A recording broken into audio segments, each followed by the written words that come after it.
दोस्तों नमस्कार। आपका अपने इस चैनल में स्वागत है। ये सीरीज चल रही है क्लास 10th की ओल्ड एनसीईआरटी से। चैप्टर 3 है, क्लास 10वीं का है। उसके बाद एक्सरसाइज 3.2 उसकी और भी सवालें हो गई हैं जो आगे वाली वीडियो में हैं, उसको आप जा कर के ध्यान से देखिएगा और उसके बाद ये वाली वीडियो अभी देख लीजिए। आइए देखते हैं इस क्वेश्चन में क्या है, उसके बाद हल करते हैं। समीकरणों x minus Y plus 1 equal to 0। एक समीकरण है x माइनस वाई प्लस 1, दूसरा है 3x प्लस 2y माइनस 12 बराबर 0। कहने का यह मतलब हुआ कि एक समीकरण है ये x माइनस वाई प्लस 1 बराबर 0। दूसरा समीकरण है 3x प्लस 2y माइनस 12 बराबर 0 का ग्राफ खींचना है। क्या खींचना है? ग्राफ खींचना है। इन दोनों समीकरणों को मिला करके ग्राफ खींचना है। तो ग्राफ खींचने के बाद क्या करना है? x अक्ष तथा इन रेखाओं से बने त्रिभुज, ये जो दो रेखाएं आएंगी ग्राफ खींचने के बाद, और x अक्ष से एक क्या करना है? त्रिभुज बनेगा जो उसके शीर्षों के निर्देशांक ज्ञात करना है और त्रिभुजाकार पटल को छायांकित करना है। आइए हल करते हैं। तो हल, समीकरण दिया हुआ है x माइनस वाई प्लस 1 बराबर 0। ये दूसरा समीकरण दिया हुआ है 3x प्लस 2y माइनस 12 बराबर 0। ये दूसरा समीकरण है, पहला समीकरण और ये दूसरा समीकरण।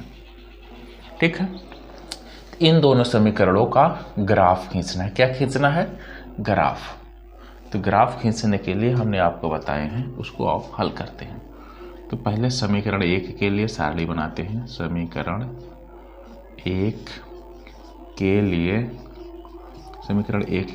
सारणी क्या बनाना है? समीकरण 1 के लिए सारणी बनानी है।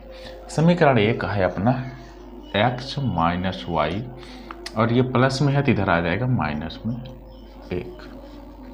ठीक है, ऐसा लिख सकते हैं। इसके बाद x बराबर 0 रखने पर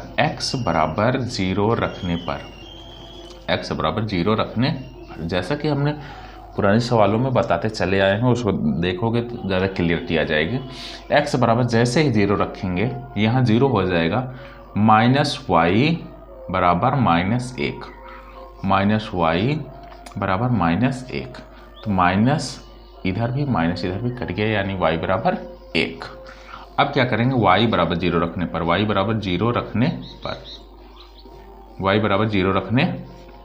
पर अगर y की जगह 0 रखेंगे तो यहाँ x बचेगा। y की जगह 0 तो ये 0 पूरा बना देगा, यानी ये पूरा 0 बना देगा, बराबर माइनस 1। इसके लिए एक सारणी बनी जिसको हम लिख लेते हैं। अगर x बराबर 0 रख रहे हैं तो y का मान 1 आ जा रहा है। अगर y बराबर 0 रख रहे हैं तो इसका मान माइनस 1 आ जा रहा है। ठीक है, समीकरण 2 के लिए सारणी। समीकरण 2 के लिए सारणी। समीकरण 2 के लिए सारणी में क्या होगा? 3x प्लस 2y बराबर 12। ठीक है, अब देखिए एक बार क्या करते हैं, x बराबर 0 रखने पर जब x बराबर 0 रखेंगे तो यानी ये पूरा 0 बना देगा। बचेगा क्या? 2y इक्वल टू 12, y बराबर 6। अब y बराबर 0 रखने पर जैसे ही y बराबर 0 रखोगे 3x बचेगा, ये 0 बना देगा, बराबर 12। x बराबर आएगा 4, क्योंकि 3 से 12 कटेगा तो आएगा 4। इस प्रकार ये एक और सारणी हमारी बन के तैयार हो गई। x बराबर अगर हम 0 रखे हैं तो y बराबर आया है 6 है, y बराबर 0 रखे हैं तो x बराबर आया है 4। आइए अब यहाँ ग्राफ खींच लेते हैं। क्या करते हैं, ग्राफ।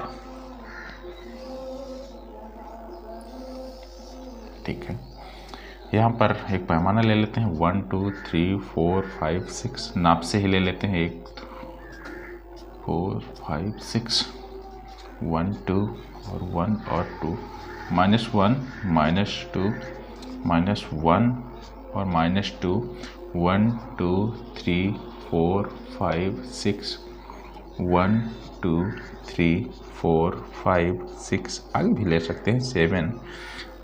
तो ये है x अक्ष, इसका नाम होता है x अक्ष, और इसका नाम होता है y अक्ष।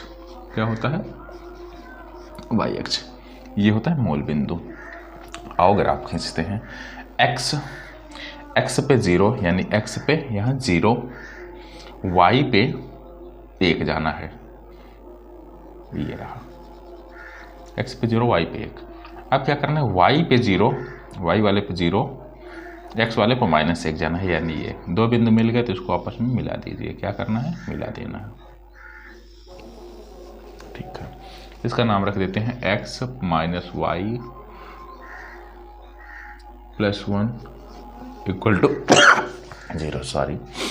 अब देखिए दूसरा क्या समीकरण, x 0, x कहाँ है, x वाली लाइन ये है, 0 ये है, y पे कितना जाना है, 6, y पे 6 ये है, और x पे 4 जाना है, x पे 4 ये है, और y पे 0 यहाँ है, यानी ये 2 मिल गए, ये 2, इसको आपस में क्या कर देना है, मिला देना है।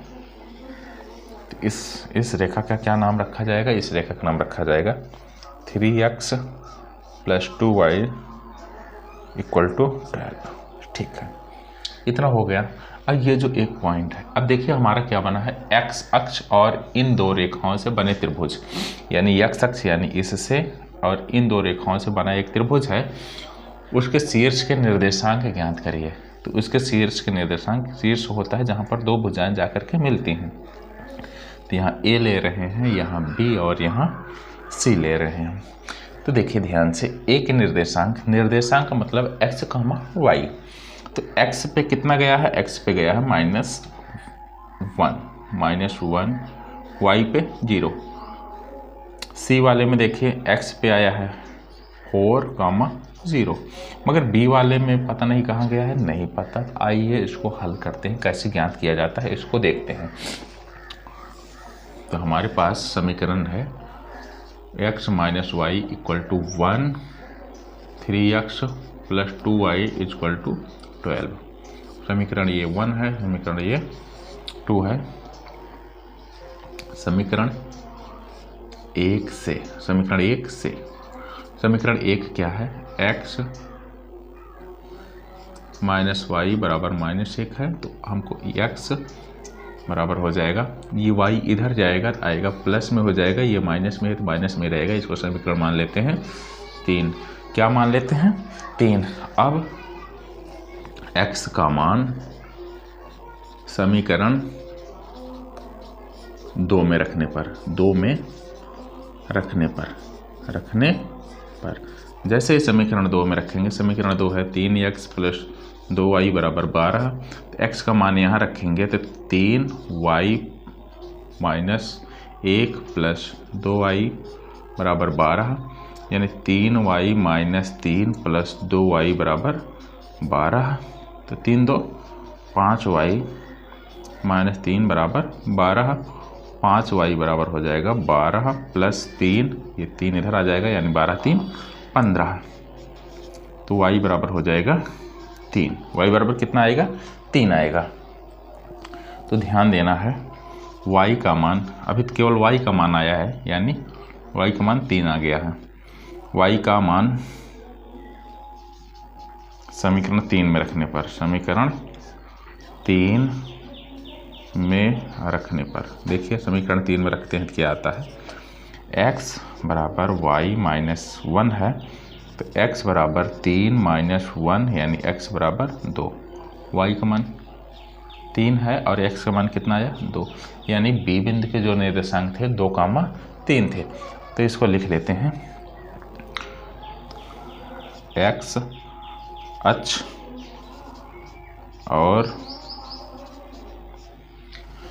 इन रेखाओं से बने त्रिभुज के शीर्षक निर्देशांक, इन रेखाओं से बने त्रिभुज के शीर्षों के निर्देशांक, शीर्षों के निर्देशांक A -1, 0, B 2, 3 और तथा C 4, 0 है। इस प्रकार उसके बाद कहा है त्रिभुजाकार पटल को छायांकित कीजिए।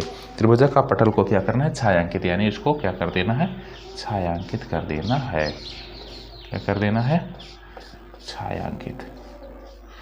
तो ऐसे इसको छायांकित कर देना है। इस प्रकार ये सवाल हल हुई। इसके आगे वाले सवाल देखने के लिए आप इस कंटिन्यू सेशन में आप जुड़े रहिए। आगे की वीडियो मिलती रहेंगी। धन्यवाद।